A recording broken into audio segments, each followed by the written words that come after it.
Hi everyone, my name is Christine Lee. I'm Dr. Christine Lee. I'm a psychologist, and online I am procrastination coach. I'm here today and welcome you to the first day of my 4-day Breakup with Procrastination challenge. My plan is to start today with lots of different little lessons for you to encourage you to maybe make that step today to breaking up with your procrastination. I plan on discussing over the next 4 days lots of different little mini steps that I've used in my own life and with my own clients and patients over the years, and to describe how they might be effective to help you get going, get some movement back in your life, get some spirit back into your heart, and get some activity back into your life. I feel that recovery from procrastination is such a worthwhile goal. I think when I was struggling with procrastination for years and years and years, lots of opportunities went by the wayside. Lots of bills were piling up. Clutter was certainly piling up, and really I think I went through the days with a sense of a burdened heart, and I certainly didn't go to sleep feeling calm. I felt just the mounting anxiety over the course of the day, and there really wasn't a break for me. And so I'm here online today to just share my heart with you and my passion, which is to help people find their own passion and their freedom apart from procrastination. So today's lesson is largely about simplicity. Simplicity for me was probably the biggest piece of my recovery, I would say. Why was it so big? It was big because I was a person of complexity. I just did not know how to do a simple chore in a simple way. I tended to think about all the other ways I could do things, or all the other people I could ask for their opinions. Is there another way around this? Is there a way you can get out of this? So everything became complicated. And as you can imagine, my schedule also became complicated and I became overwhelmed. So I found in my wish for recovery that simplicity was really my ticket out. And even this little drawing shows you how powerful simplicity can be. You know, think about your emotional reaction to seeing the pile of screwed up pieces of paper here with one coming in versus the picture of the happy person just having to deal with one piece of paper, or maybe even just two. It really makes a difference when we decide consciously to simplify our belongings, our decisions, our relationships, our use of time, and how we live our lives. So I wanted to give you some more specific examples of areas that you can touch today to head towards a simpler life. The whole goal of these 4 days really is for you to create space in your life. And again, I'm going to show you a few areas that you can start with. The first area is probably the first area that I started with, and that is your closet. And this may be the start of your personal horror story if your closet is a horror story. Mine wasn't exactly a horror story, but it really wasn't helping me be a well-functioning person. There were clothes that didn't fit. There were clothes of the wrong color. There were outdated clothes. There were piles of clothes. And so one day I just decided to take the afternoon and clear it out, revamp it, pull stuff out for good. I wasn't going to pull things off a hanger and then put them back on like I used to. I was just going to make good decisions, basically. And it's like the Marie Kondo book that is all the rage right now, that you really have to make these decisions for yourself. It's not for how the closet looks. It's for how the closet is going to serve you every day. And once I made those really important decisions about my closet, my days started running a lot more smoothly. I would find that I was a lot less stressed in the morning trying to figure out what I was going to wear, and I ended up looking a little bit more put together because I only had clothes that did look good or well on me. I never know what to say, whether it's good or well. So try your closet. It's a secret space. It's your personal space. It's an important space, and it holds a lot of keys to a simpler life in there. So go get them, go find them, and go toss out everything that doesn't fit. The second major area to look at is your email. Yikes. Email can be a major stressor for us, but it also can be a way for us to function more smoothly in our professional and personal lives. So I would say maybe take 20 minutes today and unsubscribe from the junk that's in your email box. I think it really only will take 20 minutes, and you'll end up saving 10 minutes a day going forward once you have those junk subscriptions out of your life. I do this periodically, and I always feel grateful after I've cleared the way, just cleared myself clear of junk. Third area is schedule. This is a big area, of course, because we all keep a schedule. We all want to maintain a reasonable schedule, but many of us don't. And I think it's just a habit to get into, to speak to yourself kindly and to treat yourself kindly, to say, I refuse to overschedule myself. I refuse to linger at place A when I really need to get to place B. I refuse to forget to leave breaks for myself in my schedule, because breaks are important for renewing my brain, for renewing my spirit, and for just keeping things clear, keeping one thing clear from the next. So try to look at your schedule. I recommend certainly keeping it on paper, actually, rather than on the computer, but I know people love their computers these days. Whether you do it on paper or on the computer, take a really serious look at what you're doing to yourself through your schedule. I want you to take a look at where are the pockets of time that you've been missing, that you've been ignoring, or that you've been abusing. Have you been getting enough sleep? Have you been preparing to get enough sleep? And try to make one change. It doesn't have to be a massive change, but maybe it's that you go to sleep half an hour earlier, or that you wake up half an hour earlier. And that is, again, step one towards a long train of positive steps you will take to revamping your life and simplifying your schedule. Try not to add new things into your schedule during this period of recovery for yourself, because I'm assuming you're overwhelmed now. So don't add to it while you're trying to recover and slow things down a bit. And don't worry about having to have a slow life. You really don't have to if you don't want to. But I think many of you will find that doing things in a slower paced way will give you a bigger payoff and will bring you bigger satisfaction. And that you might not want to speed up your life again after simplifying your schedule, because you might find that things flow a little bit more easily when there's space.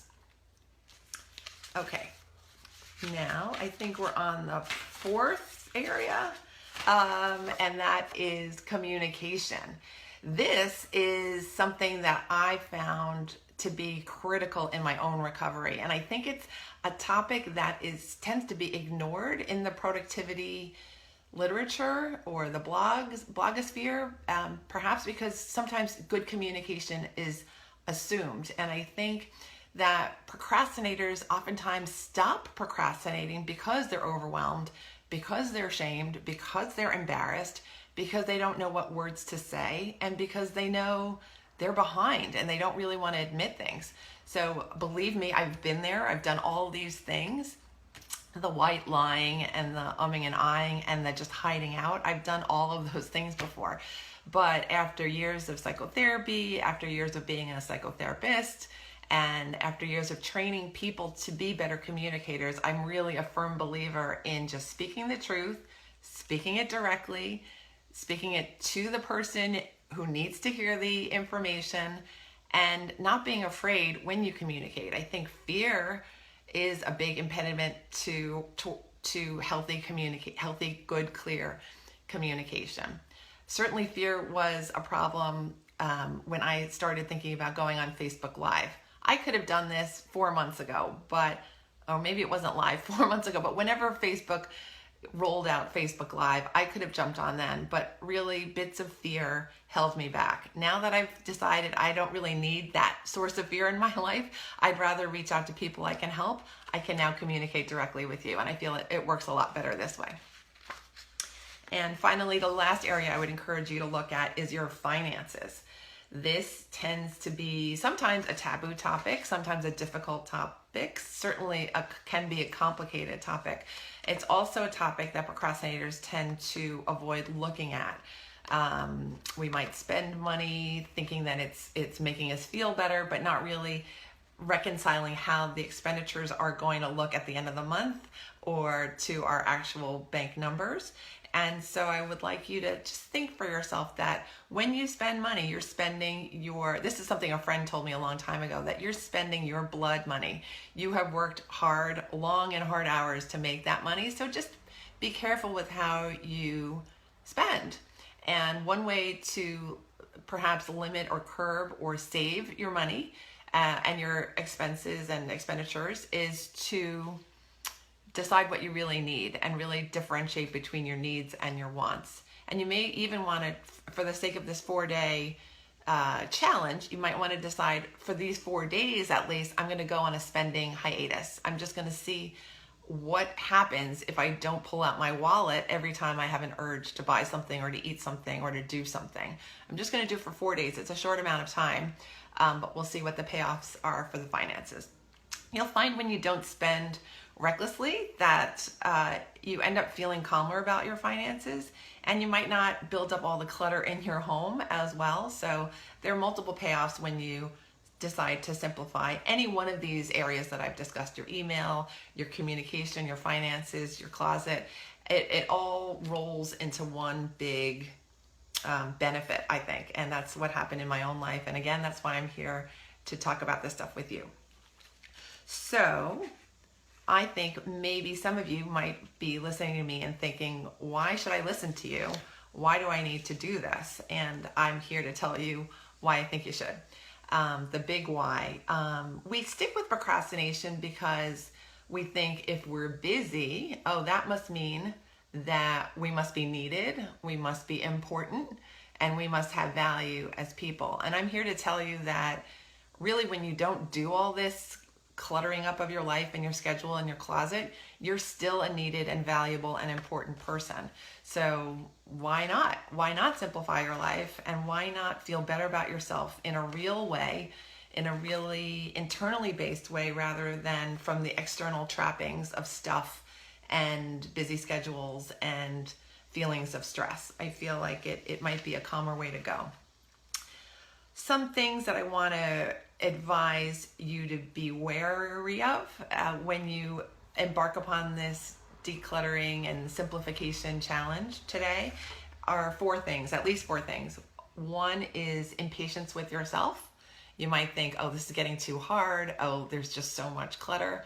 So I want you to take it a step at a time and really be patient with yourself and with the piles that maybe took years to get as big as they are. So it's nothing's going to be fixed overnight, and we're certainly not going to fix everything over the course of these 4 days, but we're going to start. The second thing is fatigue. It takes time and energy to make significant changes. So I want you to expect some lower feelings, maybe some anxiety even, which is the third piece, some fear that, wow, what if I put in this time and it doesn't really work out? I'm here to encourage you to put in that time, because I feel like inevitably when you simplify things, you will get a payoff. Certainly the closet, certainly the finances, certainly the communication. Those are all guaranteed areas of progress. And then fourth, of course, is self-doubt. What if things don't change if I go through all this trouble? And again, I want to say things will change. You are capable of change, and the whole thing, all these little steps are in the service of teaching you to make changes again, to not be afraid of changing, and to not be afraid of the consequences of changing. I think that is why procrastinators end up standing still and being stagnant. They decide that I think I'd rather take the stillness and the boredom and the stagnation rather than the excitement or the uncertainty that's involved in newness and change and brand new opportunities. But I'm here to support you and here to say that there are other people in your life to support you. So you can be a change agent in your own life. You can make change. You can benefit from changes in your life. you can move again. And we all procrastinators come from a point where they used to be really good at making changes, and then we stopped. So it's a process of just returning to your former self. It's not impossible, certainly not impossible. So just a few more comments before I end today's broadcast. The first is on the topic of control. And I think procrastination is a maladaptive form of exerting control, whether it be with your activities or your relationships or how you use time. Certainly procrastinators all try to control time's passing by pretending that it stops. But when we give up our sense of needing to control everything maladaptively, what we get is great. We get freedom and opportunity. Again, I found this so many times over in my own life. I feel so much freer, and I feel like I've been able to play in life rather than to live in fear and anxiety and stress. And it's so much better on this side. And I invite you to come over and experience this feeling just for even a few days, because that few days of being free with your schedule and with your decisions will give you a taste, and that taste will be enough for you to keep going in this journey. Another thought is that when we simplify things end up taking less time to do. So your morning routine is going to go by really quickly if you have all your implements organized and you only have a few implements to use. I have certainly found that. My mornings go beautifully now, and I used to be just a total wreck in the morning. That used to be, I think, the scariest time for me. I didn't know where I was headed. I didn't know how late I was. I didn't know what I was going to wear. I didn't really have anything to wear, but now things go pretty well, predictably actually, and pretty quickly. And that's nice for me. So when the things that you used to do take less time, you end up feeling like you have more time overall. And that's the magical thing of not procrastinating. That's what people who don't procrastinate feel like every day. They feel like that time is theirs to use. It's not that, oh my God, I've lost a week, I've lost a month, I've lost these past 3 years. They don't feel like that. They feel like they're taking advantage of each day, and that each day is a rich bounty of opportunity. So the larger message to you today, as I'm wrapping up, is that a major habit that I'm trying to teach you is to protect your time and your space. If you forget everything that I've said to you today in this broadcast, that's okay. But I want you to remember this, that it's your time and it's your space, and it's your job to protect what comes in. I want you from this point forward to protect your life from the junk uses of your time, from the junk clothing, from the junk purchases, from the junk email, the junk food, junk people even. This is something you can do. Just make these decisions. Trust yourself, trust your gut a little bit more than your brain sometimes. Your gut is really smart. So remember to protect your time and space. And then finally, what is this all for? This is for you. This is for you, not for anyone else, but everybody else in your life is going to benefit when you take these steps and when you bring back your sense of wellness and forward movement in your life. I want to thank you for joining me today. I will again be on Facebook Live tomorrow. Tomorrow I'll be on at 6 p.m. at night. Thursday I will be on at 9 a.m. and Friday again I'll be on at 9 a.m. If you have any questions, feel free to email me through my website, which is procrastinationcoach.com. I invite you to visit the website. There's some free downloadable tools in the free resource library on the site. And another way you can stay in touch with me is to go to Facebook and ask to join my Facebook group. It's called the Procrastination Coach Facebook group, and it's growing by the day. And I would really love to see you there. Take care. Good luck. Bye-bye.